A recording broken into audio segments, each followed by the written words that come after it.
Thank you, Amy. And again, before we get started, very little of this would happen without Amy, who you just met. So again, thank you for hosting our events this year. As Amy mentioned, welcome to Eide Bailey's 2022 Governmental Webinar Series. My name is Eric Berman, and I am a partner with Eide Bailey. Hang on a second. There we go. I'm a partner with Eide Bailey. I'm going to be your host this year. We have a packed schedule as the year ends in an even number. And for some of you, this means just one thing. It's CPE time. I know I need to turn mine in before June 30th, and I'm sure you do as well. Eide Bailey has scheduled at least 8 CPE for you prior to June 30th, just to make your lives that much easier. For those of you who have not opened a printed copy or downloaded a copy of GASB 87 leases this year, well, last year we gave you 8 hours of CPE on GASB 87, and we'll give you at least 6 this year. So that's a lot of CPE on GASB 87. So stay tuned.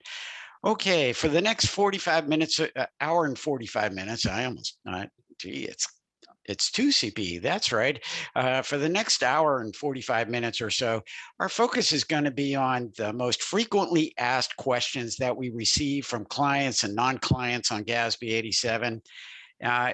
If I'm going to be showing documentation of a lease, just be forewarned, the names have been redacted to protect the innocent. During this session, I'm going to be initially talking about 7 frequently asked questions. The most common include questions on discount rates, calculating liabilities, leases within a reporting entity, and then, of course, implementation issues. The next part of the session, I do get tons of questions on embedded leases, components, software, whether or not we need software, and certainly policies and procedures. But if you do have a question, please put it in the chat. We may have some time at the end of the session, but there's a lot of content here.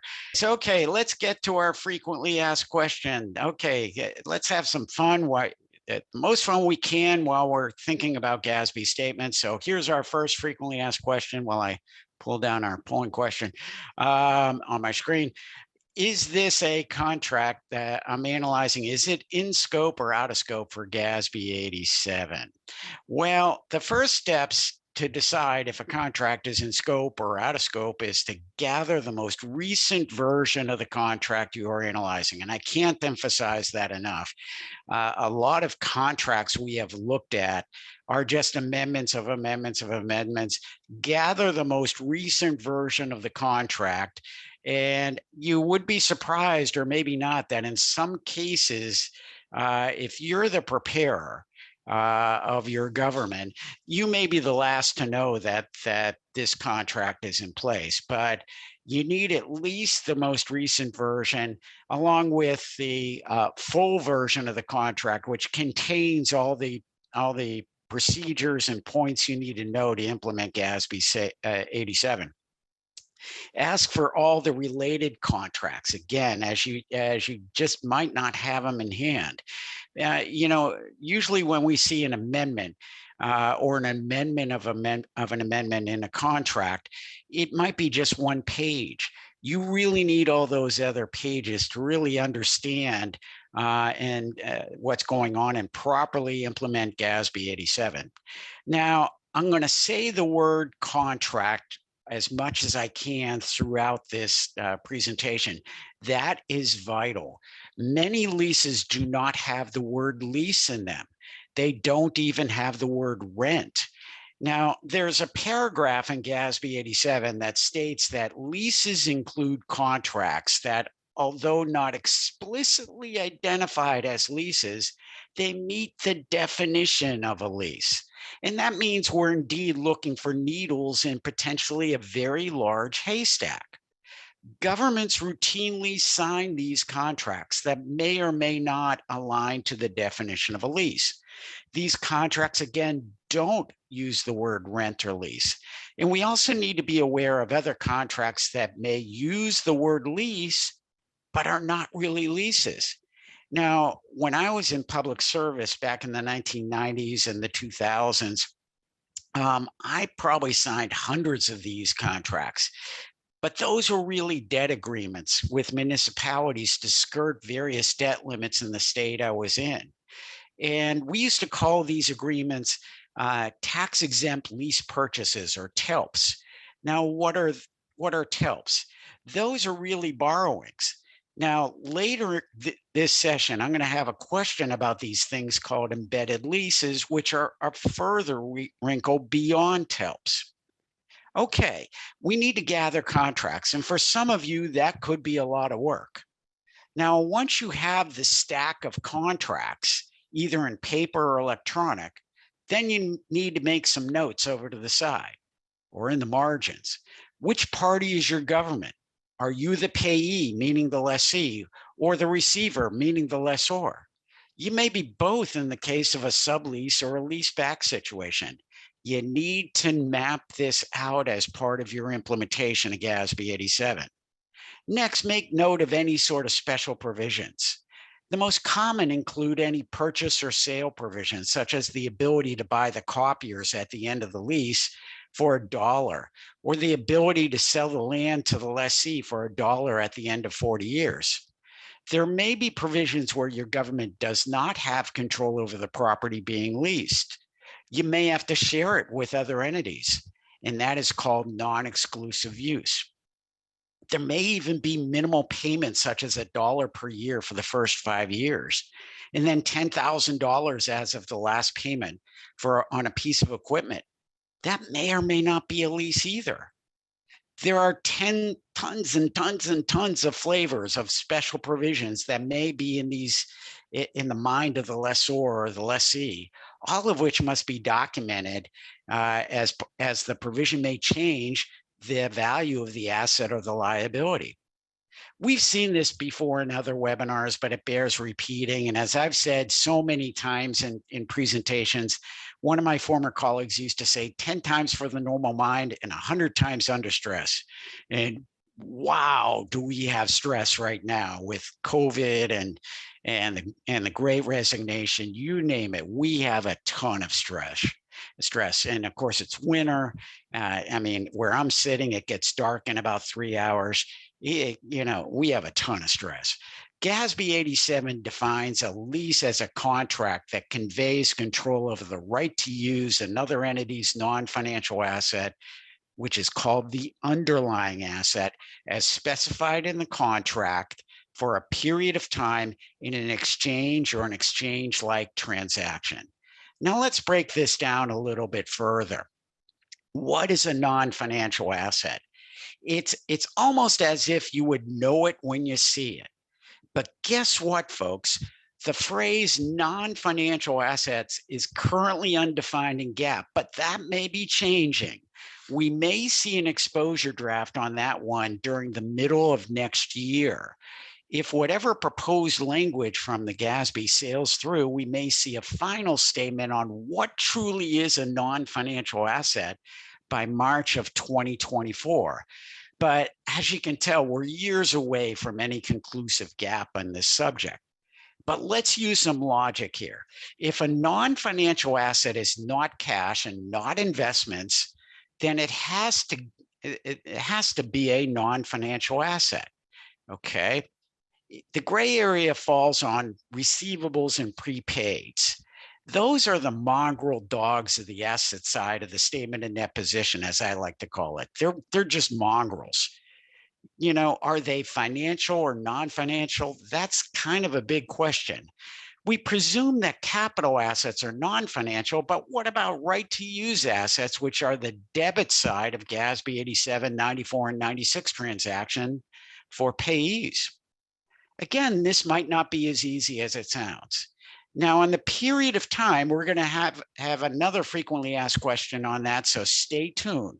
Exchange and exchange-like transactions, let's use an example. For example, let's say your government leased land for $1 per year when the value of that land is $100,000 per year. Well, that's not an exchange or an exchange-like transaction if the market rent is much higher, which means it's not a lease. Similar agreements in your government then may not be in scope for implementation under GASB 87. The most common examples of exchange and exchange-like transactions are primarily program revenues such as licenses, permits, developer charges, grants, donations. Again, an exchange transaction is pretty much value for value. Often I've gotten questions on the definition of an asset, not only in determining GASB 87, but it was a frequently asked question in terms of GASB 84's implementation that we talked about so much about over the last few years. Under the conceptual framework of GAAP, assets are resources with present service capacity that the government presently controls. Now, you'd think that that'd be easy to understand until you get to GASB 87. So let's do 3 common scenarios that made it into the GASB implementation guide questions, and you'll see the issue of figuring out whether or not there is presence of service capacity. Now, first, a government enters into a multi-year agreement for the right to use a facility. And the government has exclusive use of the facility, but only for 3 days a week. Other parties use the facility on other days. To meet the definition of a lease, is the government required to have uninterrupted control of the facility? You'd be surprised, but the answer is no. In figuring out whether a contract conveys control of the right to use an underlying asset, you have to assess whether or not there's a right to obtain some form of service capacity from the use of that asset, and there's a right to decide the nature and manner of use in that asset as specified in the contract. If the contract specifies that the government has control of those rights during 3 days a week, then the government's in control. And the provision of the lease definition of that contract for a period doesn't require uninterrupted control. So another one is, let's say a government enters into a 5-year agreement and provides an entity with the right to use the government's land.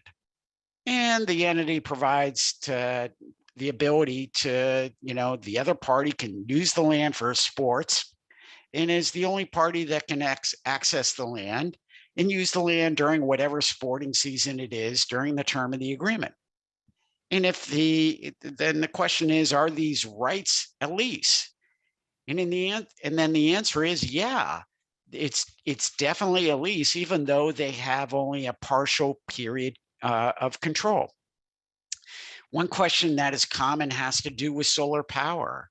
And certainly I get this question a lot. But let's say your government has some extra land and signs a contract with a private party, and then the private party will design and build a solar farm on based on your government specifications. And the solar farm is going to be on your government's property. And I talked to a client last week up in the state of Maine about something similar like this, and it's kind of hard to determine. The solar farm in that case was located on the county's property, but the title to the solar equipment was retained by the solar company. And the solar company has the ability to determine the nature and manner of that use. And the contract required, in this case, the county to buy all the power generated from the solar farm and make payments based on the amount of power that's generated. And the contract required the private party to dismantle and remove the solar farm at the end of the contract. Now, in this case, it is not a lease. It's not a lease, but it's a power purchase agreement. Control is not transferred, nor is the right to determine the use of the land, given that all that power must be bought by the county. But again, we need to be careful on this one. And so these contracts can be very difficult to go through, and you really need to understand what is going on. Okay, so we have a huge pile of contracts. Maybe, we started a spreadsheet or a database of them all, and that's a great start. So one thing I've been starting to suggest to clients and non-clients is to set up essentially a set of buckets. And you can almost imagine them in your mind's eye. So let's set up a pile of contracts that are out of scope per GASB 87, but we must be careful because again, there's going to be gap out there that we need to implement coming up in the future. So our first pile is going to be contracts that result in intangible assets, such as software. Now let's hold those aside, as some may be in scope starting this upcoming July 1st for all of you June 30s out there, due to GASB 96. And we're going to talk about these during a webinar later on this year. So that'll be our first pile or bucket number one. Our second pile is going to be service concession arrangements. And you know what these are. These are where you outsource golf courses, municipal golf courses, higher education bookstores, cafeterias, dormitories. Hold these aside again, as some of these may be in scope later on this upcoming July 1st for all you June 30s out there due to GASB 94. And again, we're going to talk about these later on this year.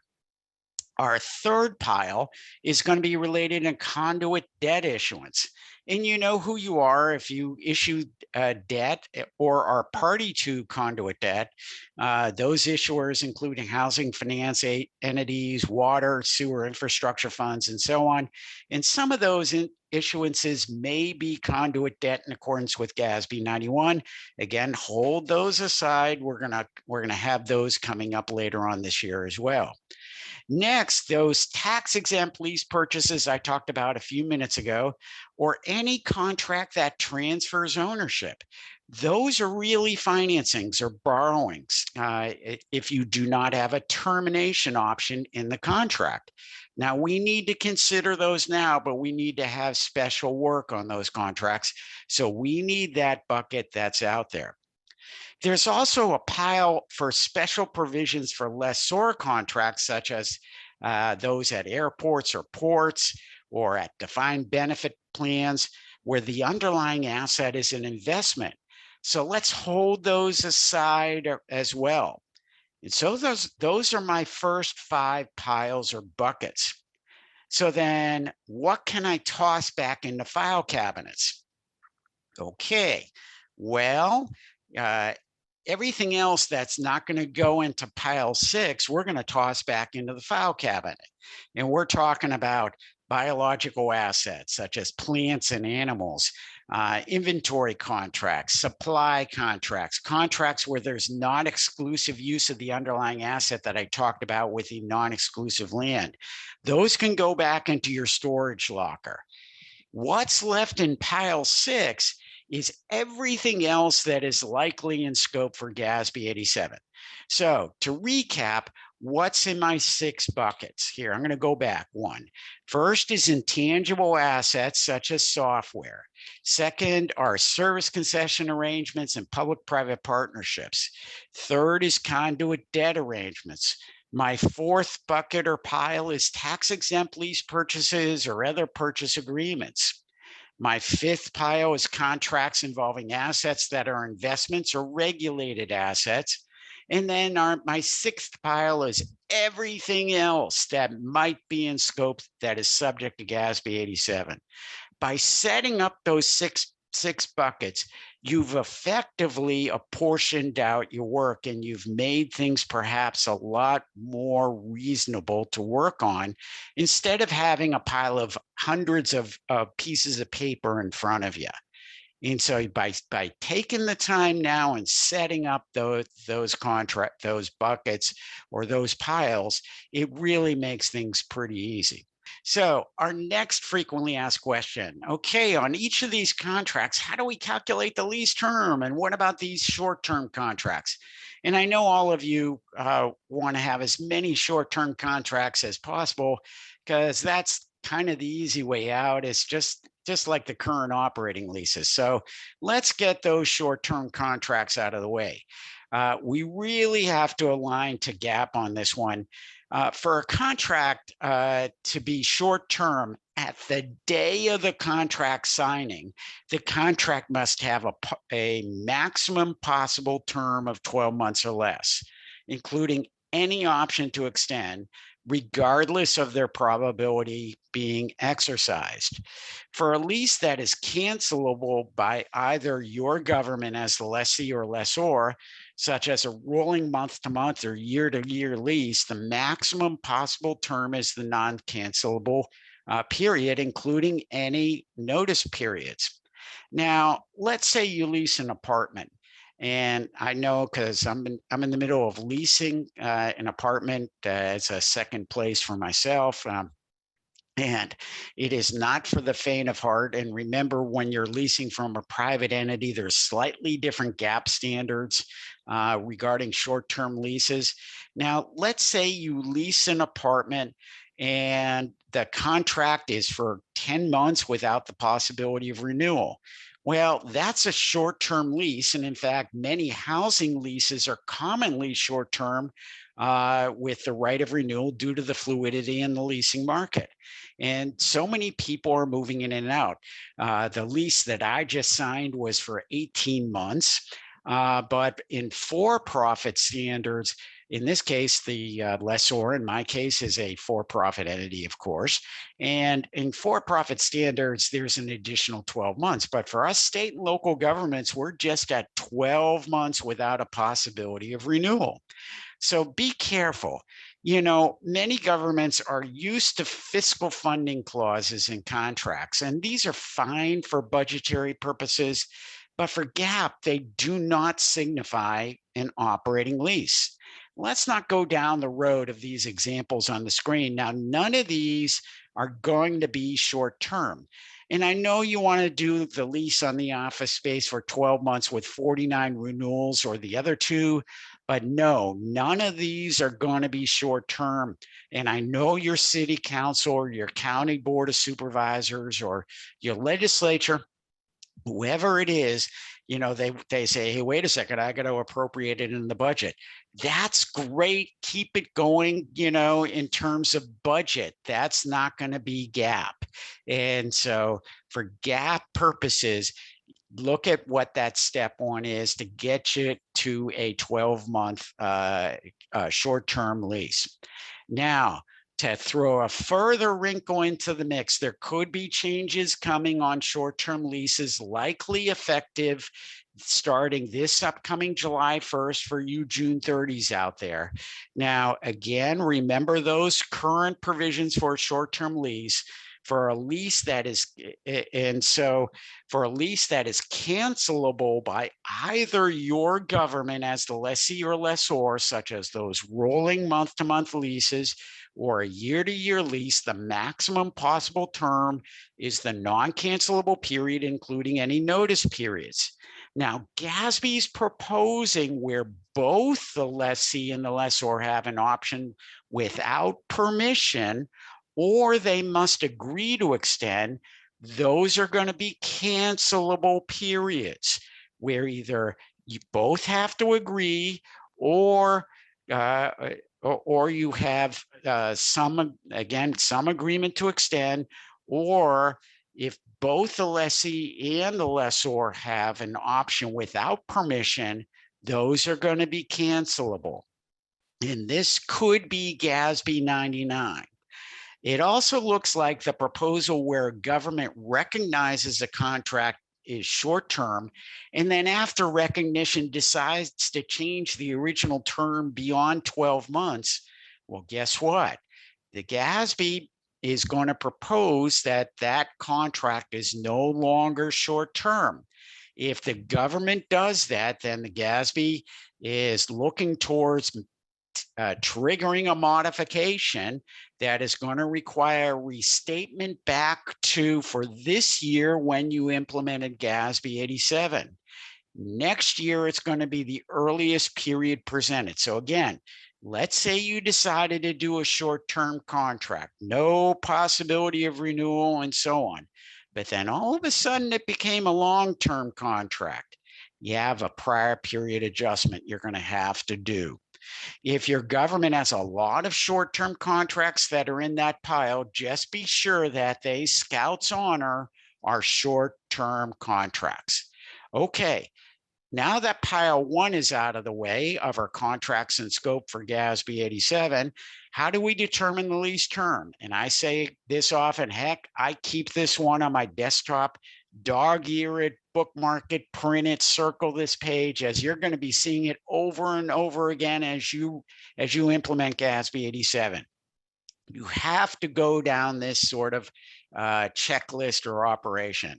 And I'm not going to read this in deference of time, but you have to go through these provisions and then add them up. That is your lease term. And guess what? For lessors, the lease term calculation is the mirror image than that for lessees. It's really that simple. The reasonable certainty clause in both the lessee and lessor calculations, that's important. And that needs to be part of your policies and procedures that need to be developed by your government. Who makes that determination of reasonable certainty, and when is it part of the policy? Now, I know it's tough to, think about, but there's got to be somebody who is in charge of making that determination. Now, GASB does not have a strict definition of what reasonably certain is. However, in the basis for conclusions for GASB 87, there is a sentence indicating that reasonably certain is more than probable. So let some of us say the word probable means 75% certain. So we're talking about more than 75% certain. Again, if there are periods for which both parties have the possibility to terminate without the permission of the other party, or if both parties must extend, those are cancelable periods. Okay, now that we have that off our chest, what the heck is a discount rate and how do we determine it? Well, in all of our implementations so far, coast to coast, I have not found one contract that has a stated interest rate, not even one. So if you have a contract that does have a stated interest rate, I want you to put it up in your office, frame it as a model of transparency. But I have not seen one iota. Even the one I just signed, it did not have a stated interest rate in it. Now, there are several possibilities allowed in GASB 87.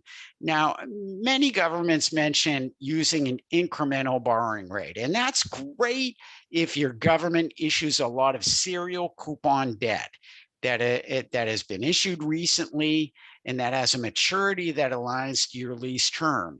But remember, that debt is a debt. That rate may not totally work if your government is a lessor and it doesn't consider the risk of default of the lessee. So you might not be able to use that if you have a lot of lessor leases. You can use what's called imputation. I'm not talking amputation, although somebody said, gee, it feels like amputation. You could use what is called imputation. However, GAAP would require knowledge of the fair value of the underlying asset to do this process. If you're leasing property in the middle of its life cycle, that's going to be difficult.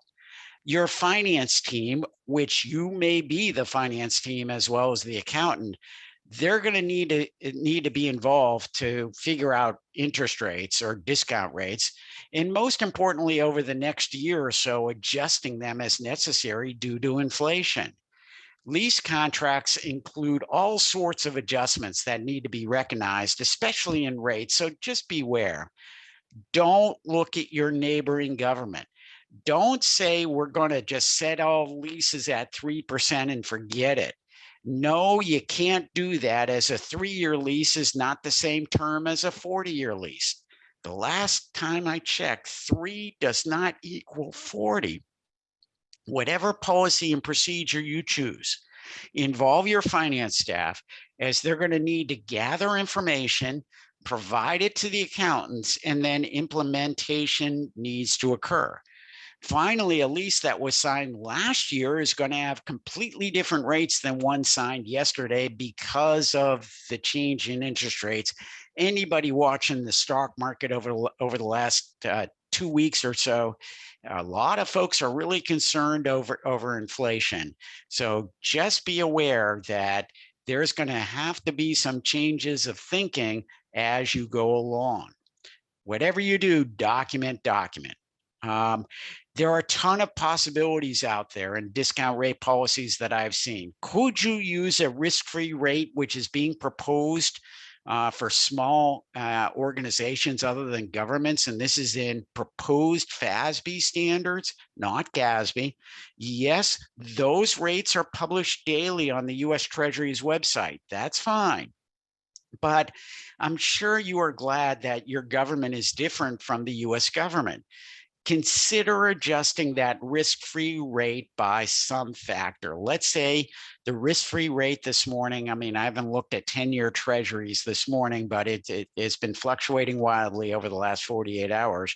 If you want to take a look at, if you have a 10-year lease and you want to look at 10-year treasuries, adjust the treasury rate because you're not the US government. So maybe add 1% to that. That's fine, as long as you document it and are consistent.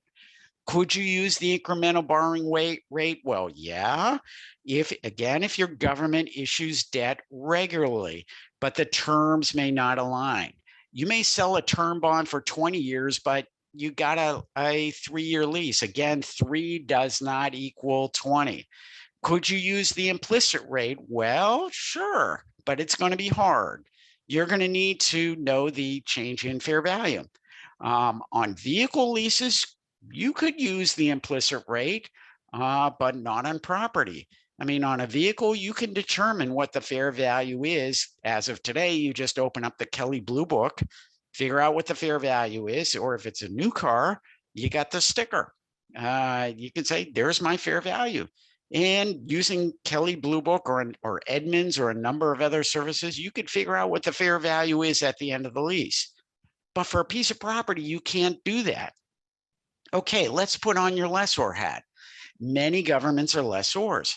And as a lessor, you should know what your desired rate of return is on the underlying asset. You have operating costs on that asset. Now, think about the party you're dealing with as a lessee. Are they a good credit risk? If not, then the rates need to go up. Again, it just happened to me. They had to go through and do a credit check on me, and they determined that, yeah, I guess I'm a pretty good credit risk, and made it easy, in terms of the discount rate. I haven't bounced a check in a little bit, and they said, yeah, okay, you're pretty good. Again, but if the apartment complex was leasing to a restaurant, totally different story. Restaurants have far more risk these days than me or another government. And so just be careful. You can calculate the rate as a lessor using the IRR function on Excel, but you can do so using a series of present value, which you need anyway to calculate the receivable. So you might as well just go down the road of calculating the present value. The present value of the lease payments, the present value of the unguaranteed residual value, the fair value of the asset adjusted for any possible tax credit, which is unlikely for governments that are lessors, but there may be something out there. And any indirect costs related to the lease, those should all factor into your discount rate as a lessor. Okay, as my first accounting professor said, armed with new knowledge, okay, what do you do with this pile of stuff in determining the discount rate? And I've been telling clients to choose whatever interest rate method that can easily be replicated, as you may not be with your government forever, despite what you think. After all, take a look around. We got the Great Resignation going around. And how many times have you said to yourself, gee, I wish I knew what so-and-so knew in their head before they decided to quit? Okay, document this, whatever policy and procedure you have, so that somebody else can take over. Ask your treasurer what works. Whatever that method is, again, document it, as the auditors on the call will need to test whether you're using that methodology. For the first year, they may give you some leeway, but not in contracts beyond the first year. Again, don't just use a flat rate of 2% as an example. Choosing a flat rate does not consider the time element. As we all know, the shorter the period, the lower the interest rate. Also, you need to adjust for risk for you lessors out there. And again, one method that seems to be emerging is to download the Treasury Slugs rate on 6-month intervals and then adding an index factor that's based on your credit rating and use that rate for any new contracts for the next 6 months. Will that work? Sure, but the procedure needs to be documented and effective. So what are these slugs anyway? They're not the little things in your garden. For those of you who've issued refunding bonds, you live in the slugs world. Slugs are a basket of treasuries that match up to the maturities of bonds in such a way that the bonds do not become taxable. Now, there's no law that says the U.S. Treasury has to sell these to you. You really are dealing with Boss Potter and It's a Wonderful Life. And I was drafting this presentation while watching It's a Wonderful Life before Christmas. And I love that movie. If your government sells refunding bonds, you literally petition the U.S. Treasury asking for this basket of securities. Now, the Treasury may not have the bonds to sell you. If the Treasuries hit the debt limit of the country, they are out of selling the bonds business. So you really need to set up this petition. But let's say you use the rate as a proxy. Now, every morning that rate is published. But remember the lease term and the adjustment that you need to do and figure out because your government's not the U.S. Treasury. Now, this link here, and I'm not going to click on it because that's going to mess up our presentation, but look where it goes. That is this morning's Treasury slug rate, and you can download it every which way to Sunday. It's an easy thing to do, but remember that adjustment. Okay. And let's see if I can make this go. There we go. Okay, now that we know the rate and term, we all remember Accounting 101 principal, interest, and time. We all have now the 3 major factors to calculate any form of liability. Now let's pull out our dusty and trusty HP12C calculators and go. Okay, the best place to look for a quick and dirty inclusion exclusion sheet, meaning before you do any PV calculation in Excel or software, is the non-authoritative appendix to the state and local audit guide. I love this, and this is straight out of the SLAG. One piece that's often tripped on is contingent payments or variable payments based on uses such as miles and vehicles or copies. Don't count the probability of mileage or copies or something similar unless they're fixed in substance. So what am I talking about? Okay, let's say your government leases a truck and for DPW purposes to plow snow. It's January after all, and I think it's actually snowing as far south as Texas, this time of year. I think you're getting a storm out there. It's actually about 40 degrees here in the Northeast, but we're about to get some snow over the weekend. Now, let's say the Caterpillar or whoever leased the truck to you is going to bill you by the mile of the truck, meaning X dollars per mile, maybe with a allowance of 1,000 miles per year. And again, I'm just pulling it out of the top of my head. You don't count the probability of those miles or copies in a copy machine unless they're somehow fixed in substance. So circle that one, and that's why I put it in red and in bold. That's an important factor. Don't count that stuff. Also, as a lessor, don't count payments that are reasonably certain that based on your assessment. Don't count all those other payments that are that are based on those other factors in terms of all these other notes here, these residual value guarantees, the exercise price of the purchase option, the termination penalties, any other payments that are reasonably certain of being required based on an assessment of all relevant factors. If you're a lessor, don't count them until you are sure you're going to get them. And so those become really a period revenue. Again, bookmark this, dog ear it, print it out, whatever you can do. It's going to be an important part of your implementation. Now, in some cases, the lease may be required to be remeasured, especially now, if your government's a lessor, you may have to remeasure that lease. And modifications and terminations occur often if the lessee is having financial difficulty. Now, if you happen to be in a government office building and you go downstairs and ask yourself, okay, is the coffee shop open? Please be open. I need some coffee. Hopefully the coffee shop is open, or the daycare center, but it may not be because a lot of us are remote. Now, let's say your government leases one floor of an office building to a private party for several years. And in the middle of the lease, COVID happens and significant downturn of the real estate market. Your government and the lessee renegotiate the rental payments for the rest of the lease.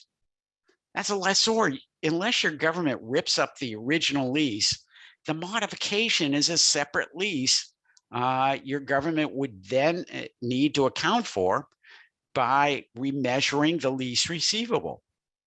The receivable amount and the deferred inflow of resources that you declare as a lessor would need to be adjusted. However, to the extent that the change in the lease receivable relates to payments just for this year, well, that change is just recognized as a decrease in revenue.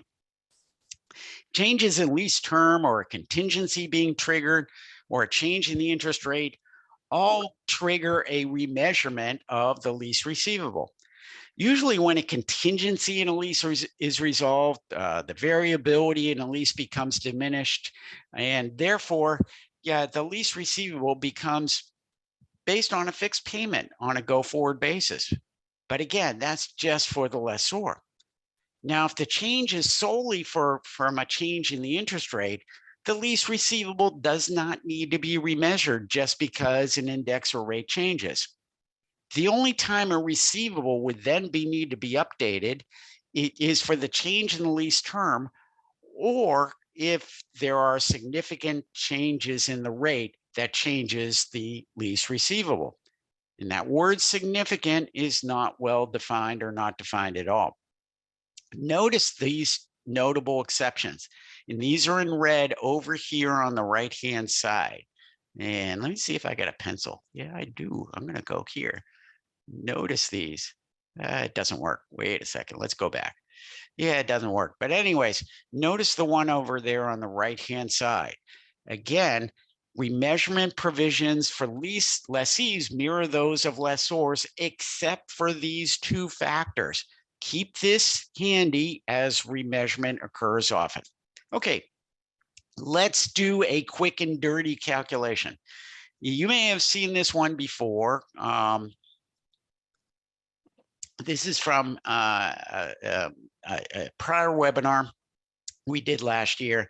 But again, it's good to revisit this one because since I presented this last year, I've seen a ton of lease agreements from Canon, and they all pretty much mirror the same thing. Okay, we have a bunch of multifunction printer copiers. We got 60 monthly payments. In this case, they're for $3,225 per month. We have 10 machines plus a scanner and conversion modules. Now, the conversion modules are required as the multifunction printer copiers would not work otherwise. And our policy, we decided to set a discount rate of 3.5%, which is really reasonable in this market of inflation, at least in my mind. Again, you could be totally different. Now, let's calculate the present value. And here's some of the other elements that are here. Okay, the term of the lease begins on delivery. And that word delivery is important. And you have to have control over those underlying assets. Now, in the case of the lease I just signed, yeah, I signed a lease earlier this week and finalized it this morning. But guess what? I'm not putting stuff in the apartment until probably the weekend of the Super Bowl. So I technically don't have control. The landlord really doesn't care, but in any case, that is the difference. Okay, so you have to have control over the assets. Until your government has control of the property, plant, or equipment, the lease term really doesn't begin. Now, on our Canon equipment, that's just a matter of a few days, as it is for my situation. But in office space, that adjustment may be weeks or months because you might have to do a build out. So until the copiers are delivered and accepted as working, the government really doesn't have control. Now, for some Excel, since we're using the effective interest method, just like a mortgage, we need principal, interest, and time. Remember, we're monthly, and our formula is right there at the bottom of the slide. So just again, bookmark it, easy enough to do. This is again for a very simple contract, but a lot of contracts are not so simple. And here's our first 6 payments. I did not include the other 54 as the rows get really tiny. But you can tell where this is headed. And here's our annual numbers. As again, we're only partway through. We did need to do some journal entries, and notice I broke up the first year because again the lease was signed mid-year.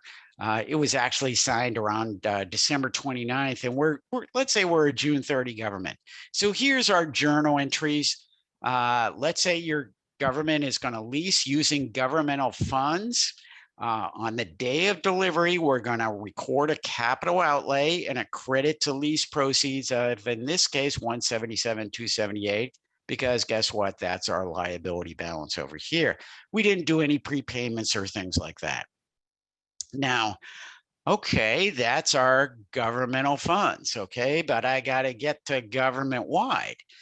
We got to do a conversion entry and then use the amortization schedule to determine the current and long-term portion. That conversion entry, we're going to take care of that capital outlay and recognize an intangible asset. So here are your journal entries, and you can reference the prior slide. I'm not going to keep going back and forth, but here's our credit to capital outlay at the bottom of the screen, and we're going to debit an intangible asset. You can say leased asset, you can say right to use asset, whatever your policy and procedure is, that's fine.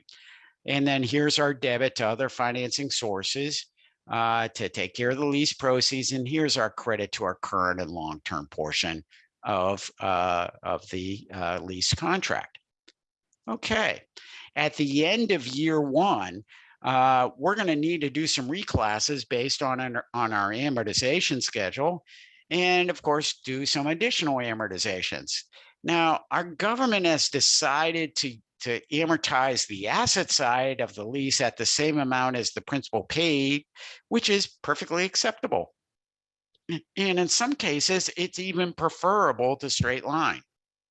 So in this case, we're going to recognize in our government fund, let's say our general fund, we're going to recognize an interest expenditure of $2,983, which is our principal that we took care of.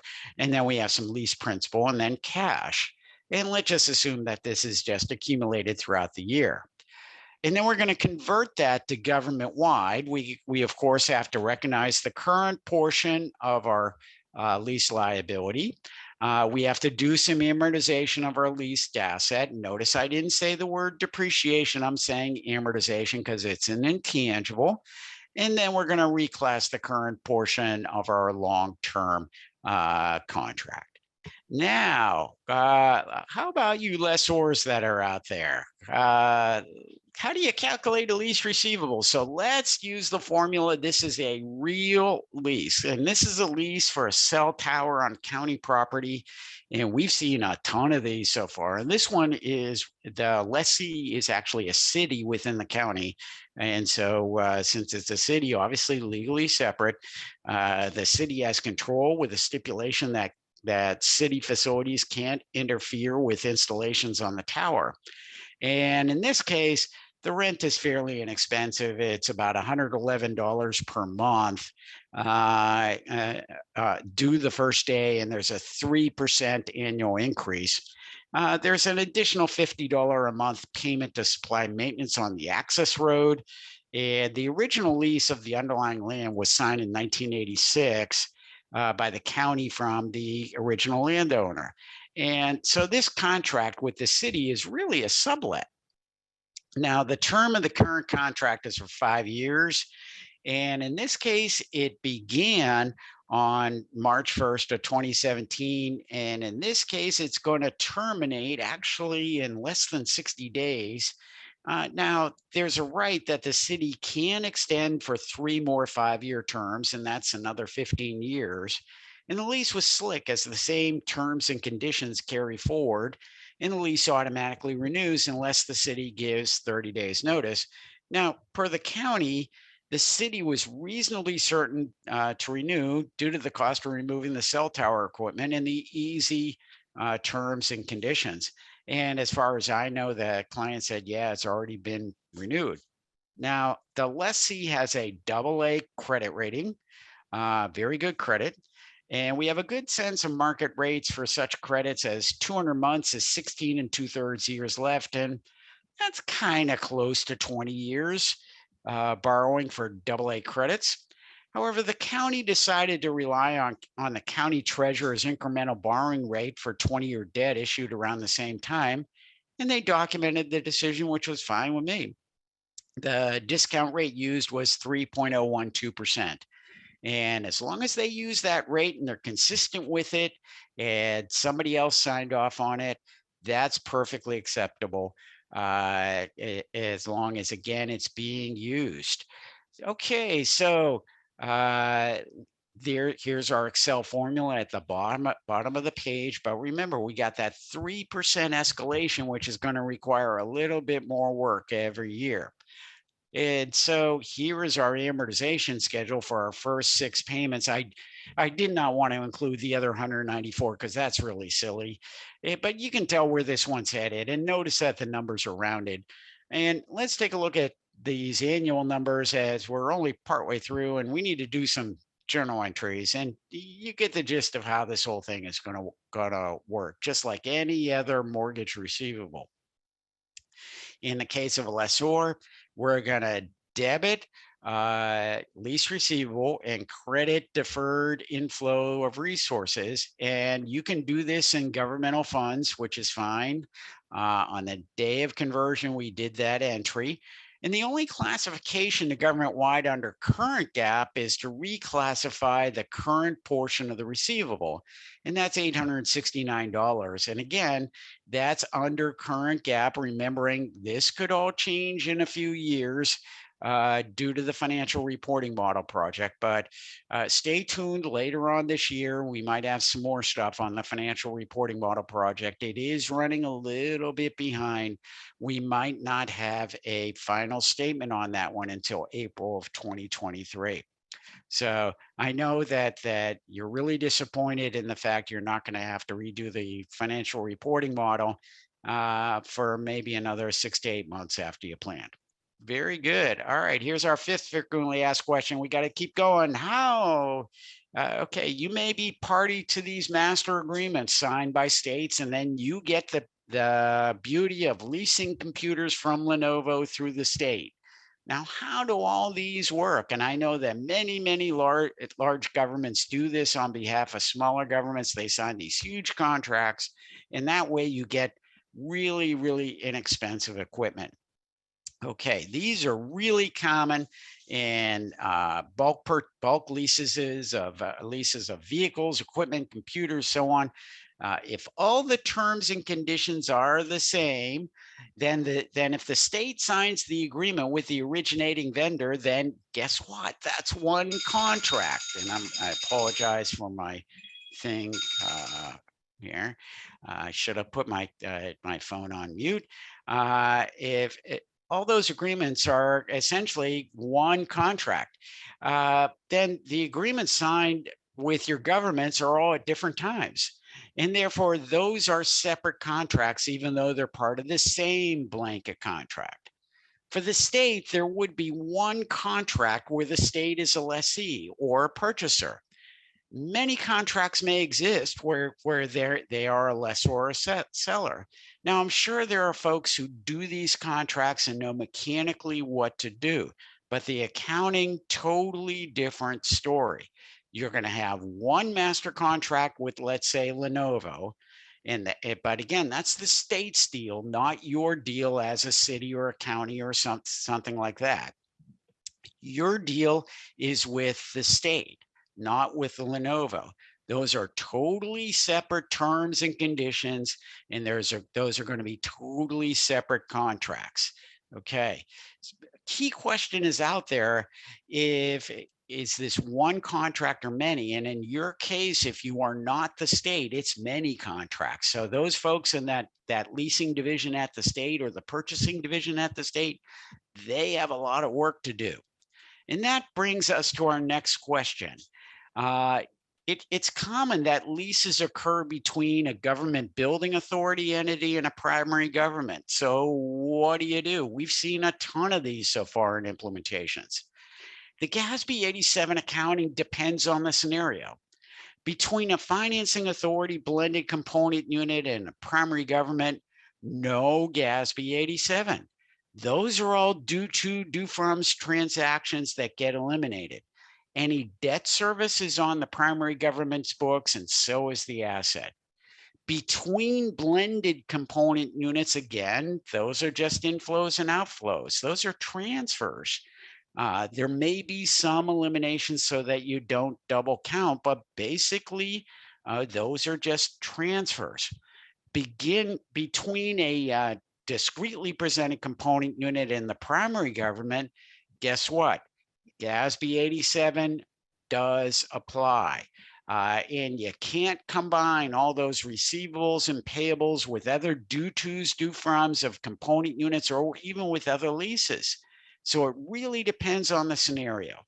Mostly what I see is scenario one. And notice the flow of funds, and this may be pretty faint on your screen, but there's a little tiny circle.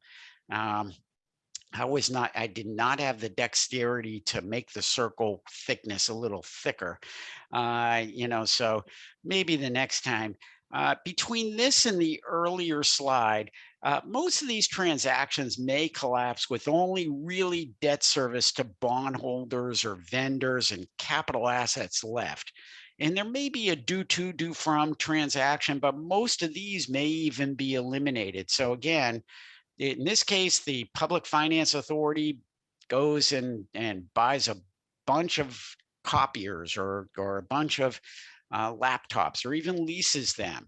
And then they may use bonds to finance that agreement, or they may sign, again, master leases.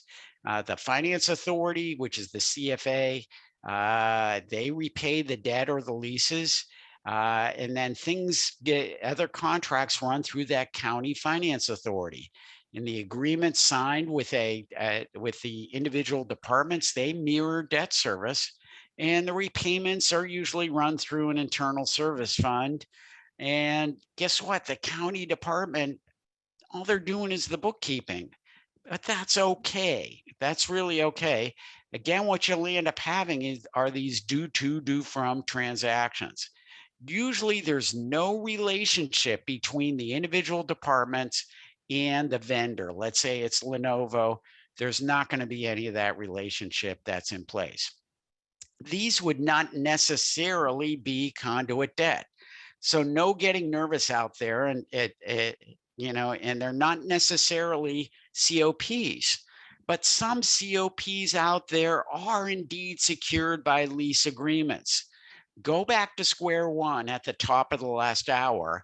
What is the nature of that contract? And then the gap falls into place. Don't get caught up in the jargon.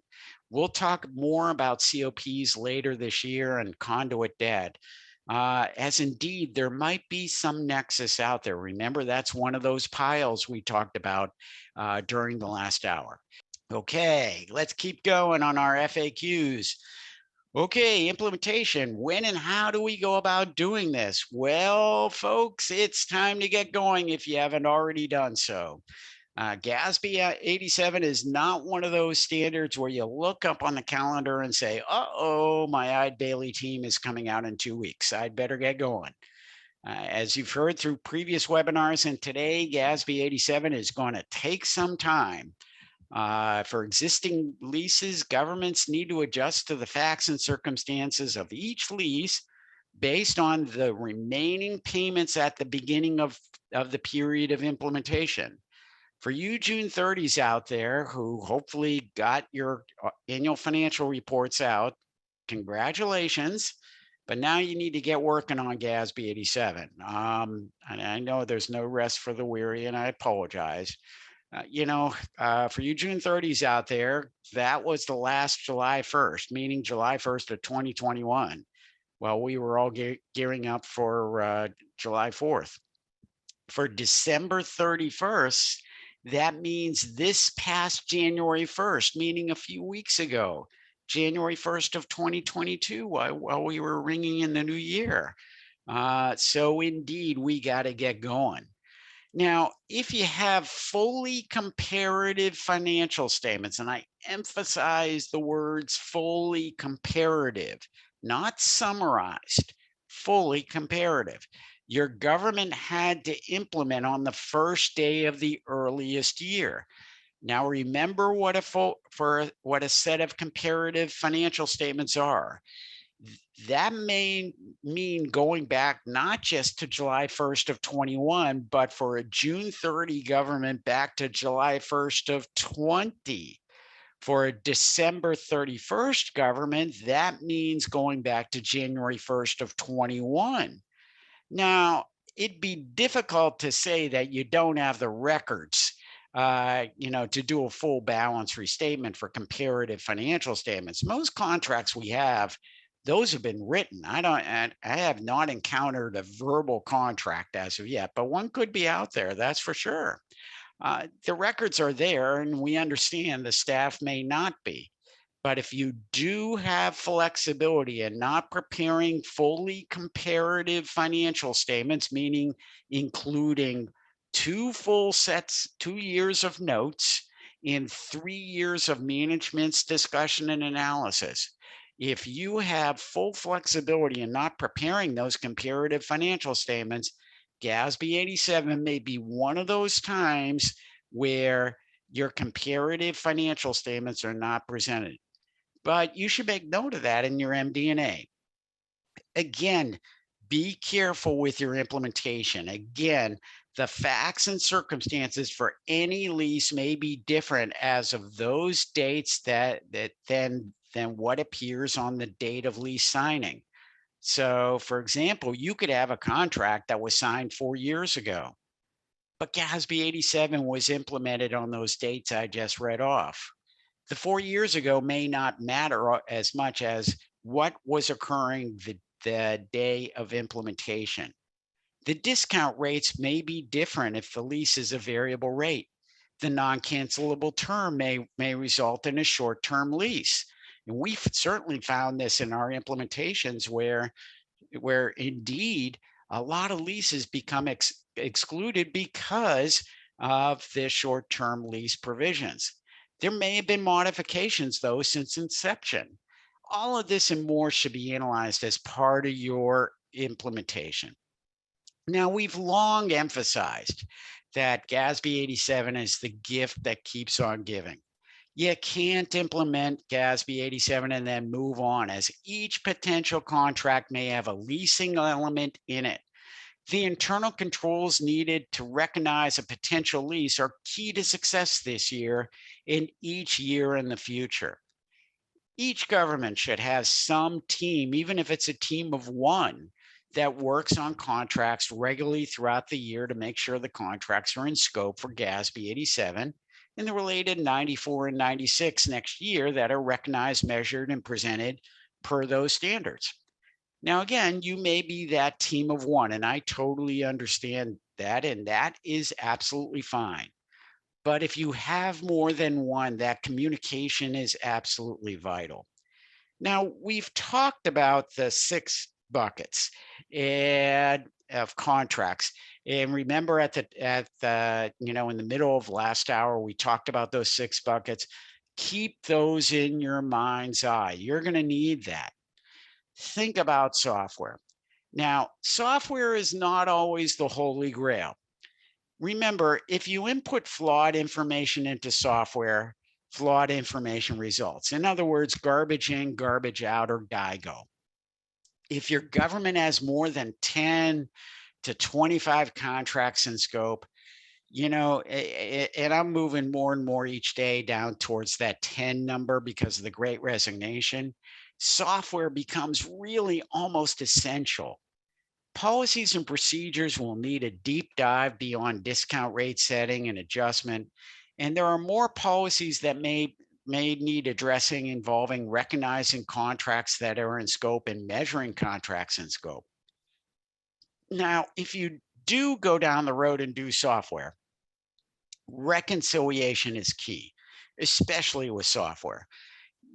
Software only knows what you input into it. It's not perfect.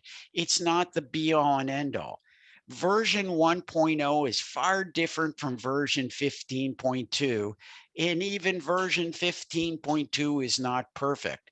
You know that if you happen to own any piece of technology. It's why your technology is updated, it seems, every other day. It's because software is not perfect. If there are not regular reconciliations, what is in the software and what is in those official books and records, and the reconciliation is somewhere in between. If there's not that process on a regular basis, say with each close, you're going to run astray pretty quick. Reconciling each period close is a good start. I didn't say monthly, I said period, and that could be year. Okay, but doing that reconciling is really key. How do you reconcile? One place to start is to query your records for recurring payments to the same counterparties at similar frequencies for similar but not exact amounts. Now, you're going to be surprised at what is in your records and what is not in your records. Of course, there may need to be adjustments needed due to modifications and terminations and new contracts. Stuff like that happens. But there needs to be some effective, reasonable policy and procedure to supply some form of assurance that the various accounting elements, the assets, liabilities, and flows and deferreds for lessors, those are fairly stated. Now, here is one of those checklists for implementation. Again, dog ear this one, bookmark it. This is your cheat sheet. Now, I'm not going to read it due to deference of time because we're getting pretty close. We only have about, 20 minutes or so left in our time together. And plus, we do want to perhaps get to some of those questions and answers. Stuff like that, stuff like this really should be dog-eared. Here is your debits and credits. And again, pretty straightforward. Okay, here's one I got this even yesterday from a non-client. Somebody called me up and asked this very question. Will the GASB repeal or delay GASB 87? The answer is no. They're not going to do that. No. And gee, I love this picture of the young lady here. No, they're not going to do that. She's pointing exactly the right way. The no bucket is definitely there. We already had an extra year. We know that COVID happens, but we also need to move on. There's going to be other stuff you've got to do. We know the Great Resignation happens, but we got to keep going. Every organization globally is implementing some form of lease standard. We just got to get used to it and do it. Now, another FAQ you may have heard about are these things called embedded leases. Now, what are they? Now, remember at the top of the webinar, I said that many contracts align to the framework, but they don't use the word lease or rent as part of the contract. Those may be signals of an embedded lease. Now, these contracts were not identified under the old lease accounting guidance, which was primarily in GASB 62. But for those of you GASB geeks out there, as my friend Lisa Parker likes to say from the GASB, she says GASB geeks, and we're all GASB geeks, I know. Uh, for those of you who are GASB geeks out there, you're saying, hey, wait a second, the stuff that was in GASB 62, that was really the old FASB standards from FASB 13 back in the 1970s, and you're exactly right. So those those contracts that are called embedded leases, those weren't identified on the current leasing standards before GASB 87. Now, given the limited impact of the failure to identify a lease under pre-87 guidance, after all, your capital leases really were just a disclosure issue, and certainly your operating leases, they were just disclosure. Governments may not have identified these embedded leases. But look at the framework we talked about at the top of the hour, of the last hour. Identifying leases becomes pretty important because instead of disclosure, we're doing real liabilities out there. Within GASB 87, but not specifically mentioned in GASB 87, embedded leases can present in many different types of contracts. Some of the more common ones are the ones on the screen here. Again, circle these if you got one of those electronic pens or things like that. Circle these because you may see some of these contracts out there. Now, in other AICPA literature, here's some other examples that are not just for governments, but guess what? Governments may be part of this business, especially airports and, of course, public colleges and universities. Public colleges and universities, public healthcare, airports, all of these may have embedded leases. Finding them goes back to that query I mentioned a few minutes ago, and let's go back to it. Okay, do an object code search, and these SQL queries. I'm going to go back a couple of more here. Okay, where did I mention that? Yeah, right here. That bottom bullet here, sample transactions for recurring payments, receipts with a variable payment to the same counterparties, the same frequency and similar amounts, and you will be surprised. And I bet you might have some embedded leases that are part of that. Here, I just need to say hi again. Okay, all right, so think about that as you're going through this. And again, it's why I say the word contract. Okay, here's another one. What are these things called? Components. Well, these are separable elements in each lease, including common area charges such as maintenance, utility, security, and so many others that we've seen so far in implementations. Many of these CAM charges can be figured out by reviewing similar contracts that don't involve leases. So don't take this one lightly. In many cases, there are multiple components involved in leases. Now, think of the space you may be leasing. It may involve any one of the 5 elements that are on the screen here, in addition to principal and interest. Now, to determine components, you need to separate out the principal and interest from the other components. And the reason why is the other components may have different terms. For example, in the lease I just signed over the past few days, parking was outsourced to a separate company that supplied, and as part of the transaction, they said, you know what, because of the pandemic going on, because of the location of the apartment, we're going to give you 6 months of free rent. And I said, happy days, not too shabby. And so I said, okay, we can do that. Again, though, different timing than what is on the overall lease contract. Utilities are billed separately in the apartment, including power and internet. And then there are amenity fees. After all, I got to have a gym. And those are all components.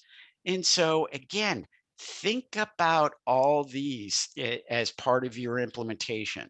There are 4 steps to success in figuring out components that are on this slide. First is recognizing and identifying them. And again, I just mentioned a few: parking, gym, utilities, security. All of these are separate components. Recognizing and identifying them is key. Could you have artificial intelligence take a look at the lease contract in doing this? Yeah, you can do that. There's plenty of artificial intelligence programs out there. We use this program called Kira, which just was merged and renamed into another software vendor yesterday. Um, it's not always effective. You still need that human element. You still need those pair of eyes. Next, look for similar contracts. And if the contract is not identified in the lease, so let's say you have again, I had 6 months of an incentive on parking out of an 18-month contract, but the overall contract for parking was only for 12 months. So I have a disconnect. I have an 18-month contract for an apartment, but I only have a 12-month contract for parking, of which the first 6 months are forgiven. So guess what? I got to renegotiate another component contract. So you got to figure out all of those separate payables, which may or may not be there. There's also if you have vehicle contracts, for example, you may have maintenance contracts that are tied to it. All of these are more common than you think.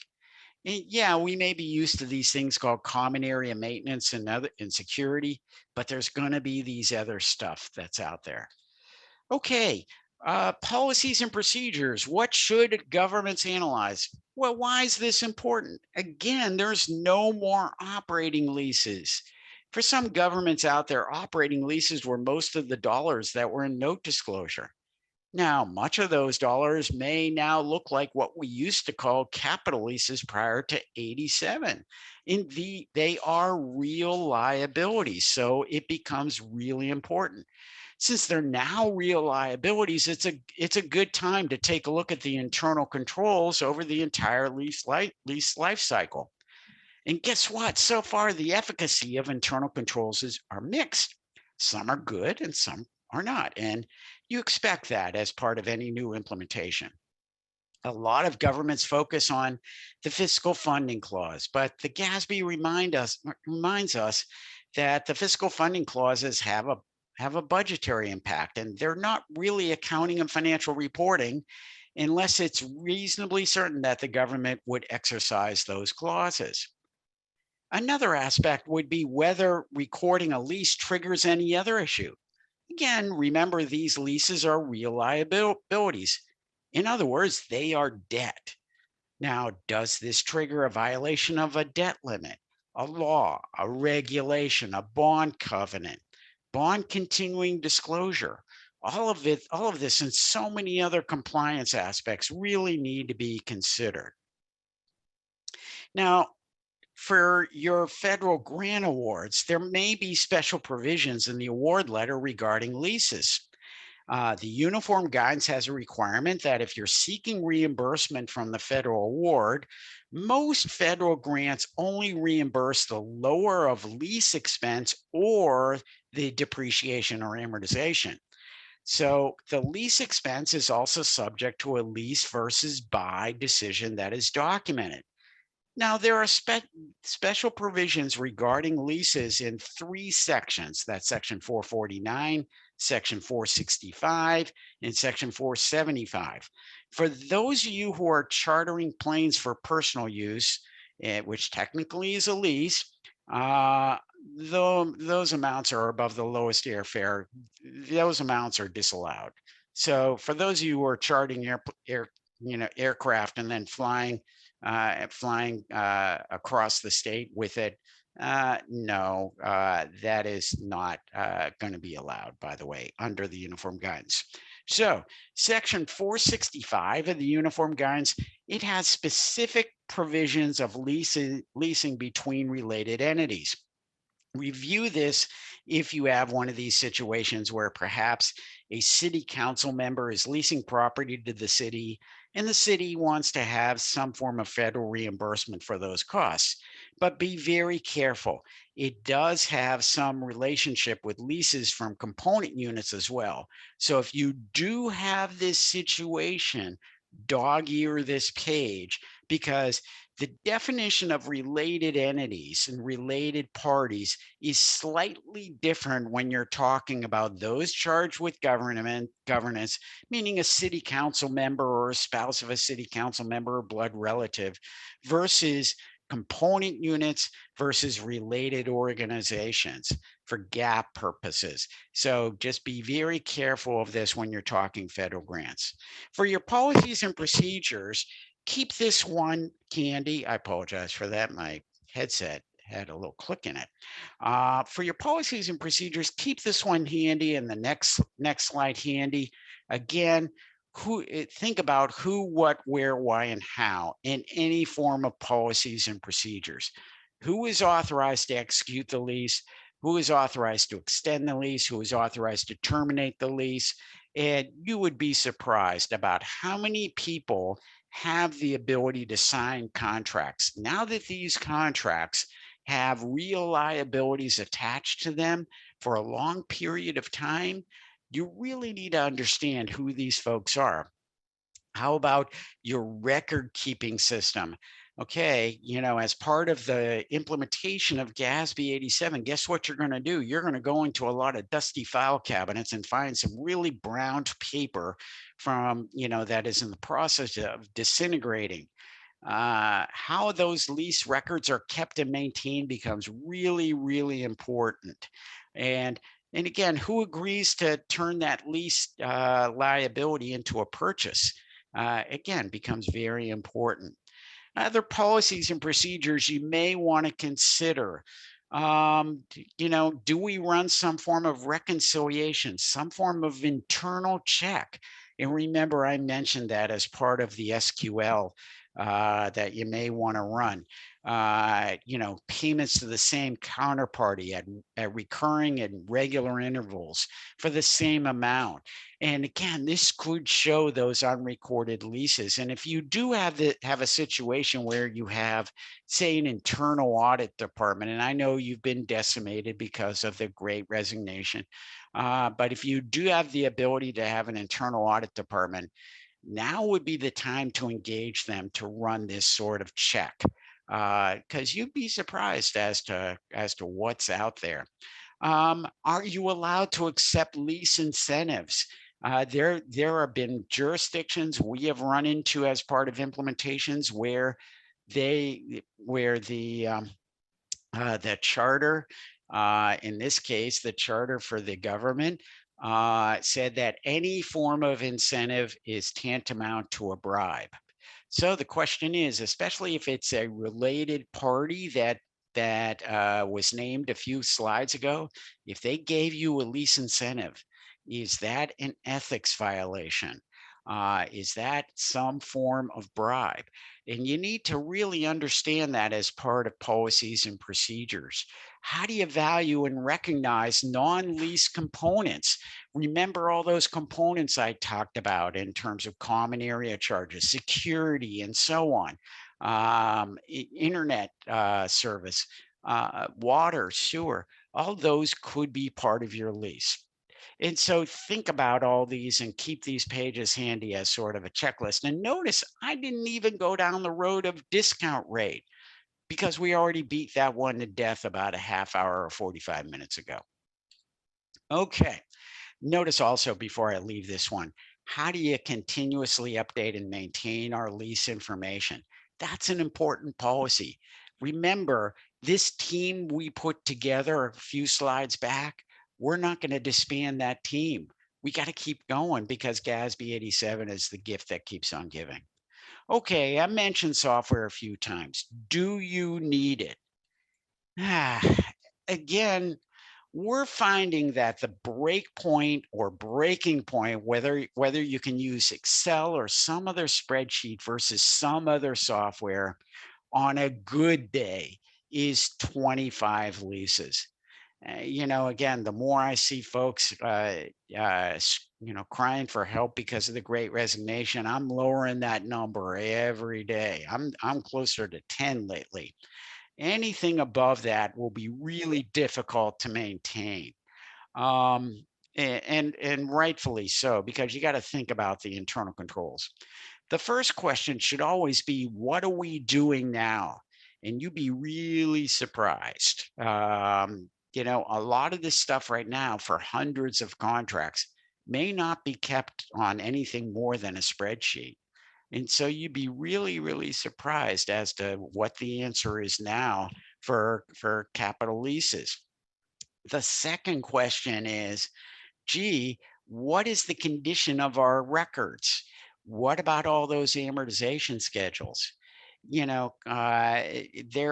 all might be these really wrinkled paper copies. Now, for those of you who had nothing better to do, last evening it was great on AMC, that cable network at AMC. I know I'm showing my age. I'm a boomer. AMC. Guess what was on? Jaws was on, one of my favorites. And so in the immortal words of Sheriff Brody, he sees the shark and he says, "We may need the bigger boat." And if you go through these questions, guess what? You may need a bigger boat. There are many, many software vendors out there. I and we as a firm do not recommend one over another, as every government is going to be different. Look at your current system. If you do have an ERP system, they may actually have a GASB 87 module or a debt module that may work, or it may not. The goal will be having a system that provides some form of reconciliation and record keeping that either will be automated or somehow manual transactions between the lease software and your core books and records. But try to minimize that manual transaction, understanding that not all software talks to other software. The goal is to try to minimize that handoff where manual intervention needs to occur. The reconciliation needs to trigger some form of analysis, adjustment, and approval as part of your internal controls. Workflow, segregation of duties. That's vital, except for where you are the sole accountant. What is workflow? Workflow, it means that one person inputs the information into the software and another person approves it. And there's some form of electronic handoff that goes on. Now, I know I might be talking elementary school to you. For those of you who run sophisticated ERP systems with strong internal controls, but other folks have not experienced that, or they may be the sole accountant. So this segregation of duties is essential if it is possible. Now, for small governments out there, a filing system with internal controls in Excel, that may work very, very fine. It really might work. For larger governments, different story. You're definitely going to have to go down the road of software and review your existing policies and procedures, especially regarding workflow of documentation and approvals. Again, software is not always needed, and some governments only have a handful of leases, which can be done by hand or using Excel with some form of password protection and change management. Again, Excel is decent, especially in Office 365 and using OneDrive or similar on the cloud solutions. Again, remembering the internal controls over that spreadsheet. These functions are built in. Look for your own situation. It's not the ultimate for governments, but for smaller governments, it may indeed work. But, I was talking with somebody yesterday and they said, okay, they finished their audit and they need to get going on GASB 87 and they really want to get it done over the next 60 days. How can I do that? And I said, well, you're almost pushed back into a corner of doing some form of software and almost outsourcing that software either to Eide Bailey or somebody else to do the data entry. You're really at that point, especially if you're a June 30 government, to really consider software. And so think about it. And again, software is not really the be all and end all for every single government. And remember, software, if you input garbage, it's going to give you garbage. So you got to have some form of reconciliation. So with that, let's see if I can get to some of the Q and A's. Let's see. I'm going to go through a few of the ones that we received at the beginning of the session.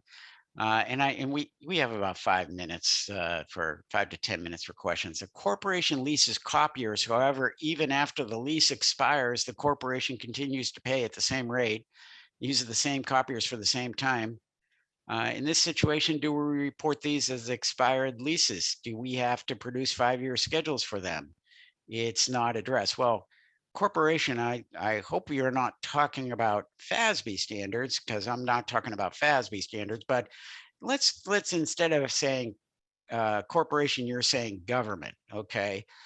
uh, this is analogous to a month-to-month lease, where if it's allowable in the lease contract, the month-to-month lease provisions carry forward. Now, it has to be pretty explicit in the contract, saying that yes, you can pay on a month-to-month basis after the contract expires. You don't need to report those as expired leases because you're paying them on a month in, month out basis. You really have no lease term left on them, unless there is some provision to extend the terms and conditions of the lease. If there is an extension, then you might have an asset and liability. And again, facts and circumstances are going to change based on every contract. So I cannot say with certainty, but it certainly sounds like a month-to-month lease to me.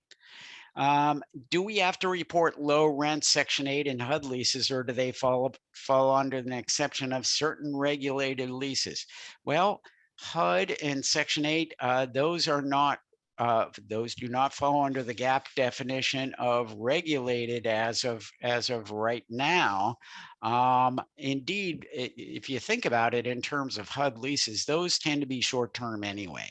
The public housing community knows that many of the tenant leases are for 12 months or less without an option to renew, simply because of the variability in the ebb and flow of tenants that are out there.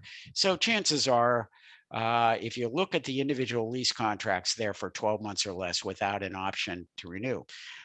Question 3, is there a threshold for materiality? This is a good question. GASB 87 is ambiguous about materiality. Do you have any form of clarification?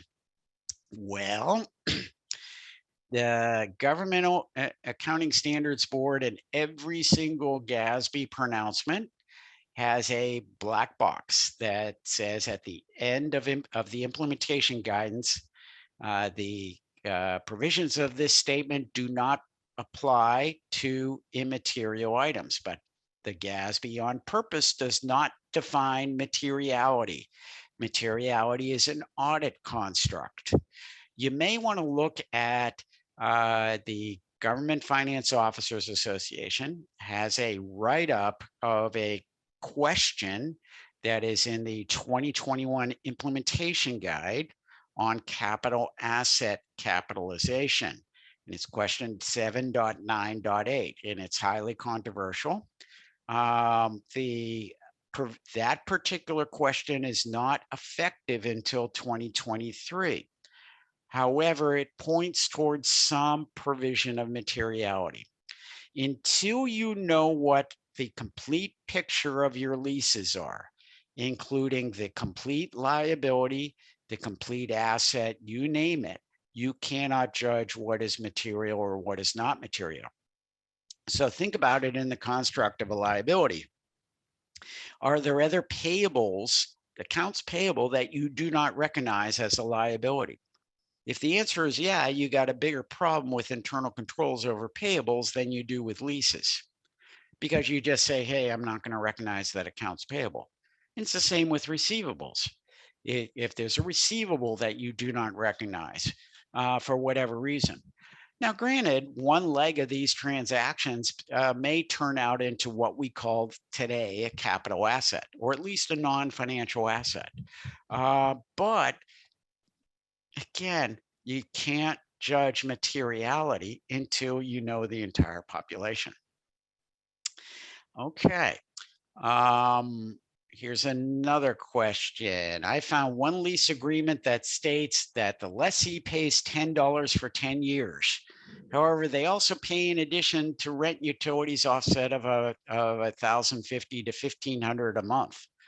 Do we report this lease or does it fall under the exception for a nominal amount? Well, again, there's no such thing as nominal amount and materiality on this one. So think about it. Is it an exchange transaction? $10 for 10 years. Well, that might not be an exchange transaction, which means, notice my modifier, might. I'm not sure until I have the contract in front of me. It might not be a exchange transaction, in which case you would have a utility contract that's out there that could be material. And if that's the case, you might have a bigger payable that's out there, at least for the life of the utility contract. Okay. Prior to GASB 87 implementation, we reported on the ACFR operating and capital leases. Notice I did not use the old acronym. We have a new acronym, it's ACFR, so we should probably get used to that. It's GASB 98. Operating and capital leases. Now with GASB 87, we will report on GASB 87 leases, but should we report on short-term leases? Or are those leases completely disregarded as far as reporting? They're still reported as part of your financial statements. In your operating statements, they are going to be outflows or inflows. So they're still reported. Note disclosure is not leases. No, excuse me. Let's say that again. The note disclosure, you don't need to have any sort of note disclosure on the old operating leases because again, they're just flows. Who cares? So indeed, there's going to be some adjusted disclosure. According to GASB 87, concession arrangements as described in GASB in paragraph 4 of GASB 60 are excluded. So in this case, were the revenues of those leases included or those revenues and concessions arrangements disregarded as far as reporting? Well, service concession arrangements are not included under GASB 87 for this year and this year only. They are part of the remaining statement 60. Now, once you get to July 1st of this year, if you're June 30, you're going to expand effectively the lease framework into what used to be called a service concession arrangement, and that's GASB 94.